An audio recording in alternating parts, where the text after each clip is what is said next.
Sir 12 को लोगों को टूटते हुए तारे दिखेंगे सर, क्या कुछ है?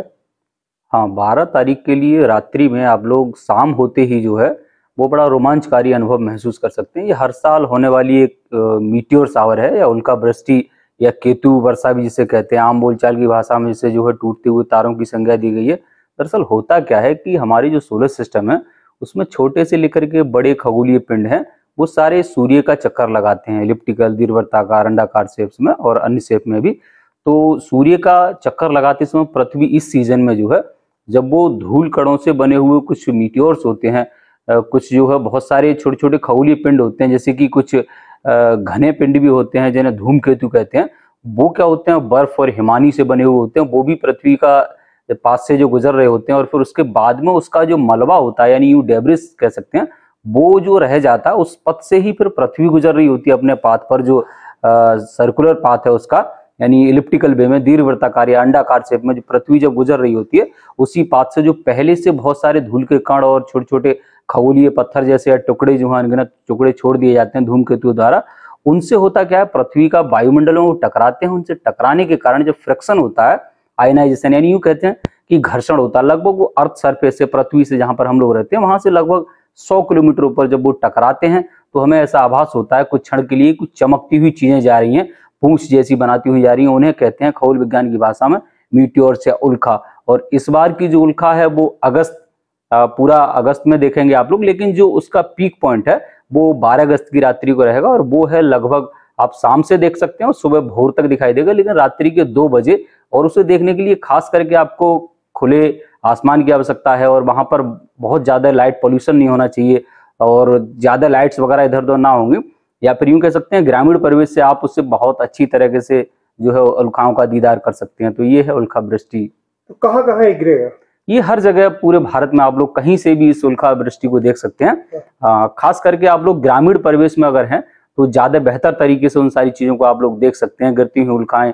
यानी यूं कहें कि वो जो है यहाँ से 100 किलोमीटर ऊपर 60 किलोमीटर प्रति सेकंड की गति से टकराएंगी, और लगभग जो है वो 60 से लेकर के 100 उल्काएं तक प्रति घंटे की, आप 1 घंटे में कम से कम 60 से 100 तक उल्काएं गिरते हुए किसी भी डायरेक्शन में देख सकते हैं। लेकिन पर्सीड या ययाति तारामंडल, जैसे कि 88 कॉन्स्टेलेशन है पूरे आकाश में, उनमें से एक जो कॉन्स्टेलेशन नक्षत्र है इसका नाम पर्सीड है या फिर ययाति कहते हैं जिसे हिंदी में। तो वहां से आती हुई नॉर्थ ईस्ट साइड में जो है, पूर्वोत्तर की साइड आकाश में देखेंगे तो ऐसा लगेगा रेडियंट पॉइंट है, मतलब वहां से उल्का आती हुई नजर आएंगी। वैसे तो आपको रात्रि भर कहीं से भी आती हुई जाती हुई इधर से उधर जो है वो उल्काएं दिखाई दे जाएंगी। अच्छा, किसी प्रकार का कोई डर और भय इस गिरने के दौरान?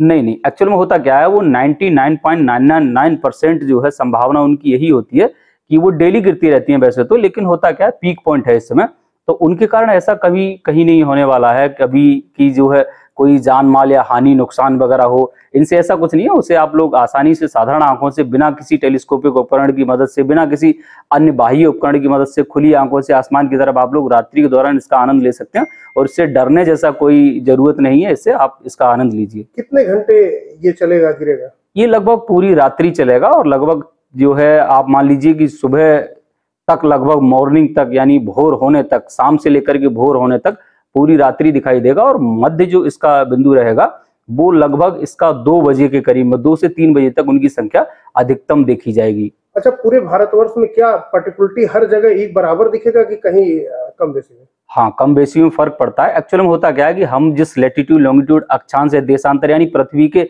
किस कोने पर खड़े हैं हम लोग यहाँ पर जो है, उस पर डिपेंड करता है। वहां से उनकी विजुअलिटी में भी फर्क आता है, और मौसम के अनुरूप भी उन्होंने दिखने में फर्क आता है। या पर लाइट पोल्यूशन वगैरह ज्यादा है तो वहां से कम दिखाई देंगी, और जैसे कि आप ग्रामीण परिवेश में जाएंगे तो वहां से बहुत अच्छी तरीके से उन्हें जो आप आसानी से रात्रि के घने आकाश में बड़ी टूटते हुए तारे जिन्हें कहते हैं आम बोलचाल में, या मीटियोर शावर को आप देख सकते हैं। ये मौसम जिस तरह खराब चला, क्या कोई असर पड़ेगा इसमें? हाँ, मौसम का असर से इतना हो सकता है कि जैसे अगर मौसम साफ है, अगर बरसात ज्यादा हो रही है, तब उस दौरान आपको दिखाई देने में कठिनाई होगी, स्वाभाविक है। लेकिन अगर बरसात रुकी हुई है, मौसम साफ है और अंधेरा है, और है क्या, इस समय जो आपका मून है उसकी विजिबिलिटी भी अप्रोक्स 10% ही है, लगभग 10% मून ही विजिबल होगा, तो रात्रि का आकाश तो अंधकार में अच्छा खासा रहेगा। इसीलिए जो है इस बार की उल्का वृष्टि को देखने के लिए बहुत अच्छा और रोमांचकारी अनुभव आप फील करेंगे, और आप इसे देख सकते हैं। आप लोग किस तरह व्यवस्थाएं की हैं इसको देखने के लिए? एक्चुअल में होता क्या है, यहाँ पर इन चीजों को देखने के लिए हम लोग तो टेलीस्कोप वगैरह से भी देखते हैं, और बाकी जो है दूरबीन से ज्यादा अच्छा देखने के लिए इन उल्काओं के लिए आप नॉर्मल या साधारण आंखों से कोई भी अपने घरों से आसानी से, जहाँ कोई अंधेरा स्थान है, आसानी से वहां से आप लोग आसानी से इसे देख सकते हैं। क्या नाम है पद के आपका? अमरपाल सिंह, खगोलविद, तारामंडल, गोरखपुर।